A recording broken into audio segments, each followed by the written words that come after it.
하나님도 얼굴이 있다. 왜 우리는 승강기의 단추를 여러 번씩 누를까? 왜 버스 앞자리와 교회 뒷자리를 좋아할까? 왜 몸에 구멍을 뚫어 장신구를 매달까? 왜 지시를 요청해 놓고는 지시한 사람에게 따질까? 넥타이는 왜 꼭 매야 하는 걸까? 합리적 행동은 우리의 주특기가 아니다. 특히 정신 이상의 문턱에까지 간 사람을 보려면 가정마다 크리스마스 때 아기를 어떻게 대하는지 지켜보면 된다. 예고조차 없으니 아기만 딱하다. 10달의 여정 끝에 이 땅에 태어나 이제 좀 회복되려는 아기를 가족들은 반려견 행진에 나가는 강아지라도 되는 양 벌써부터 꾸민다. 위에 하얀 방울이 달린 빨간 털모자를 씌우고 발가락 부분이 구부러져 올라간 앙증맞은 요정 신발을 신긴다.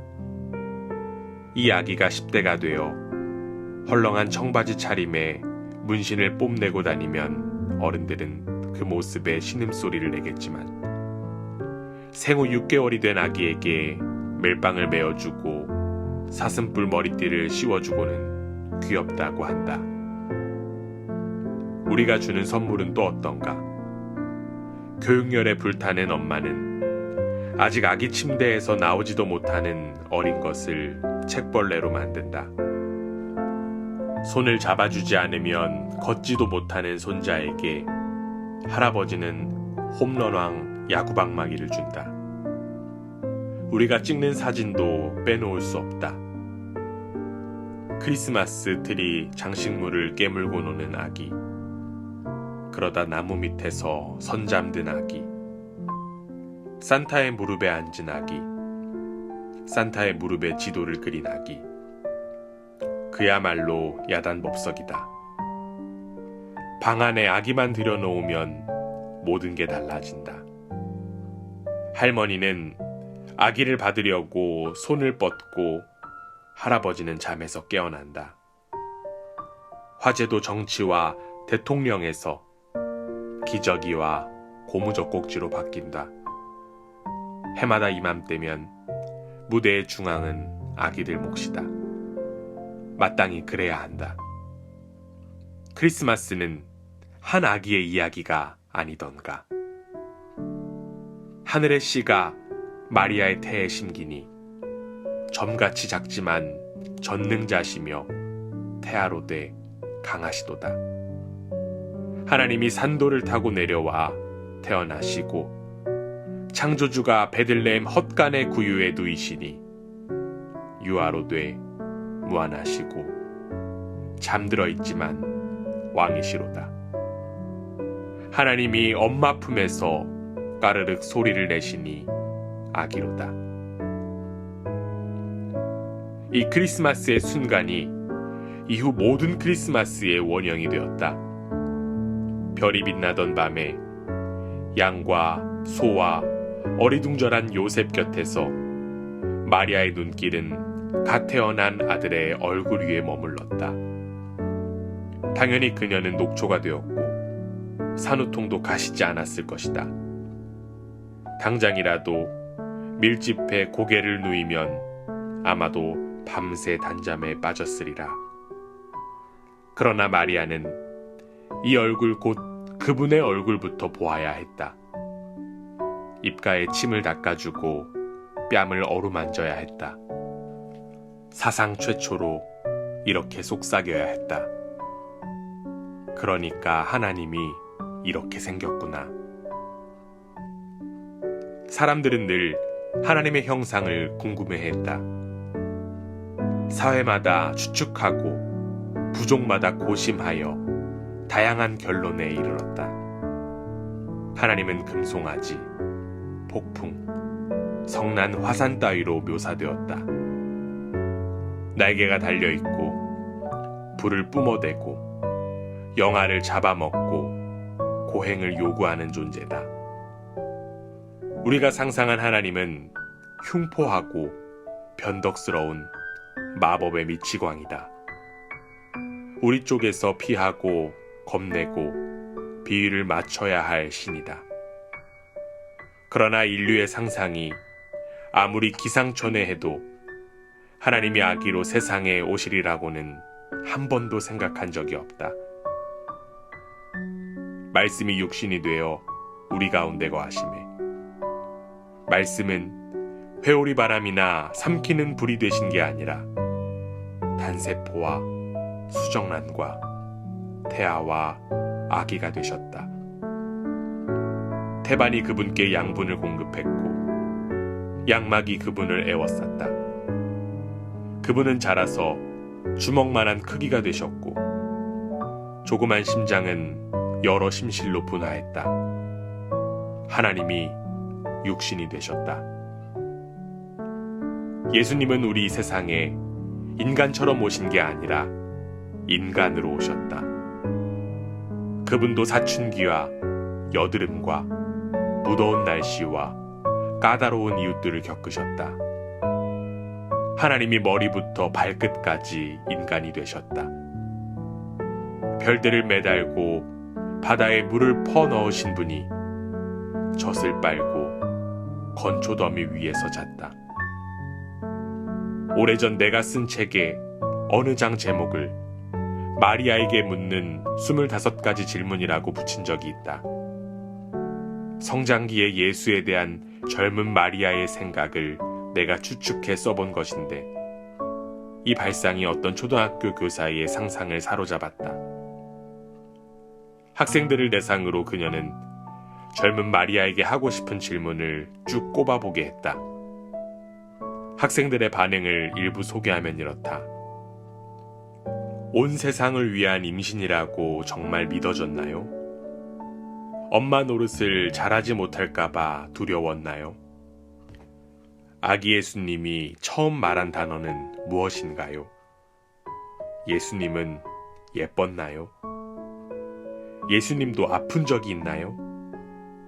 예수님도 말썽을 부린 적이 있나요? 태어날 때부터 머리카락이 나 있었나요? 예수님은 무슨 음식을 좋아했나요? 혹시 자신이 남보다 거룩하게 느껴지던가요? 예수님도 반려동물이 있었나요? 모두 있을 법한 질문이다. 이런 질문이 얼마든지 가능하기에 거기서 야기되는 더 궁극의 질문이 있다. 그런 여정이 왜 필요했을까? 왜 하나님은 그렇게까지 하셨을까? 주된 이유는 이것이다. 그분은 당신을 이해하시며 당신이 그 사실을 알기 원하신다. 당신이 겪는 일을 그분도 겪으셨기에 당신의 심정을 이해하신다. 예수님은 우리의 현실에 무관심한 분이 아니다. 그분은 연약함과 시험, 온갖 고난을 다 겪으셨지만 죄는 짓지 않으셨습니다.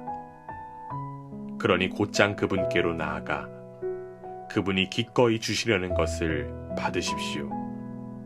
자비를 입고 도움을 받으십시오. 그분이 이해하심을 알기에 당신은 담대히 그분께 갈 수 있다.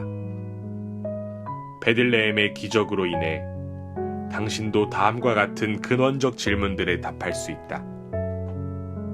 내 슬픔에 하나님도 관심이 있으실까? 나사로의 무덤가에 서신 예수님의 눈물 자국 난 얼굴을 보라. 내 두려움을 하나님이 알아주실까? 친구들을 구하러 풍랑 속을 당당히 걸어오시는 예수님의 결연한 눈빛을 보라. 내가 무시당하거나 거부당할 때 하나님도 아실까? 가늠한 여인을 옹호하러 일어서신 그리스도의 긍휼에 찬 시선 속에 답이 있다. 예수님은 하나님의 영광의 광채시요 그 본체의 형상이시다. 그분이 친히 나를 본 자는 아버지를 보았거늘이라고 단언하셨다. 내 울음을 본 자는 아버지의 울음을 보았거늘. 내 웃음을 본 자는 아버지의 웃음을 보았거늘 내 결의를 본 자는 아버지의 결의를 보았거늘. 하나님을 보고 싶은가? 예수님을 보라. 1926년에 조지 할리는 라이베리아의 마노 부족이 사는 지역에 의료선교회를 설립했다. 현지인들은 이 의사를 잘 받아들였고 그를 거들어 진료소와 예배당도 지었다. 마침내 할리는 매년 1만 명이 넘는 환자를 치료했다. 그러나 첫 5년 동안 예배당에 찾아온 부족민은 하나도 없었다.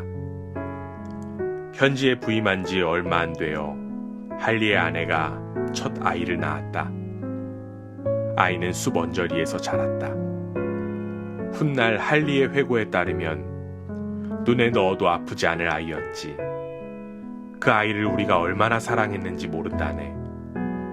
그런데 아이가 5살이 거의 되어 가던 어느 날 진료소 창밖으로 아이가 보이는데 들판을 달리다가 풀썩 쓰러지더군. 일어나서 좀 더 달리다가 또 넘어졌는데 이번에는 꼼짝도 하지 않지 뭔가. 얼른 달려나가 아이를 안아 올렸더니 그 조그만 몸뚱이가 불덩이더군. 내 품에 안고 말해주었지. 얘야 걱정 마라. 아빠가 이 열대열병의 치료법을 알거든. 아빠가 낫게 해줄게. 할리 박사는 자신이 아는 치료법을 다 써보았으나 백약이 무효했다. 고열이 맹위를 떨치다가 순식간에 아이의 목숨을 앗아갔다. 부모의 슬픔은 이루 말할 수 없었다. 선교사 할리는 작업실에 들어가 관을 짠 뒤 아이를 안에 넣고 못질을 했다. 그러고는 묻을 곳을 찾아 어깨에 관을 메고 개간지 쪽으로 가고 있었다. 마침 마을의 노인 하나가 그를 보고 무슨 상자냐고 물었다. 아들이 죽었다는 할리의 설명에 노인은 운구를 돕겠다고 자청했다. 이후에 벌어진 일을 할리 박사는 한 친구에게 이렇게 회고했다. 그래서 노인과 내가 양쪽 끝에서 관을 들었네. 마침내 숲의 개간지에 다다른 우리는 무덤을 파고 아이를 그 안에 뉘었지. 그런데 흙을 덮고 나니 도저히 더는 견디지 못하겠더군. 바닥에 털썩 무릎을 꿇고는 주체할 수 없이 오열하고 말았네. 사랑하는 아들이 죽었는데 고국의 가족들로부터 1만 3,000km나 떨어진 아프리카 정글 한복판에 있으니 완전히 외톨이가 된 심정이었지. 그런데 내가 울음을 터뜨리자 노인이 놀라 고개를 저들더니 내 옆에 쪼그려 앉아 나를 골똘히 쳐다보지 뭔가. 한참을 그렇게 앉아 내 울음소리를 듣던 그가 갑자기 벌떡 일어나 정글 속에 오솔길로 도로 내달리더군. 그러면서 쉴 새 없이 목이 터져라 이렇게 외치는 걸세. 백인이 운다. 백인도 우리처럼 운다. 그날 저녁 할리 부부가 오두막에서 슬퍼하고 있는데 누군가 문을 두드렸다. 할리가 문을 열어보니 추장을 비롯해서 마을 사람들이 남녀노소 할 것 없이 거의 다 와 있었다. 그 다음 일요일에도 그들이 다시 와서 예배당은 미어 터질 정도였다. 예수님에 대해 듣고 싶다는 것이었다. 마을 사람들이 선교사의 눈물을 본 뒤로 모든 것이 달라졌다. 우리도 하나님의 얼굴을 보면 모든 것이 달라진다. 하나님도 오셔서 눈물을 보이셨다. 그분은 상한 마음의 짐을 아신다. 인생에 닥쳐오는 슬픔을 아신다. 그분은 구름 속의 음성이나 찬란한 빛으로 오실 수도 있었지만 한 인간으로 오셨다. 하나님이 당신을 이해하실까? 베들레헴의 답이 있다. 마리아가 응시했던 데를 당신도 응시하라. 하나님의 얼굴을 들여다보며 안심하라. 동물과 목자와 포대기의 세상 속에 기꺼이 들어오신 왕이라면 당신의 세상 속에도 기꺼이 들어오시지 않겠는가? 당신에게 얼굴을 보이시고 싶어 그분은 당신과 같은 얼굴을 취하셨다.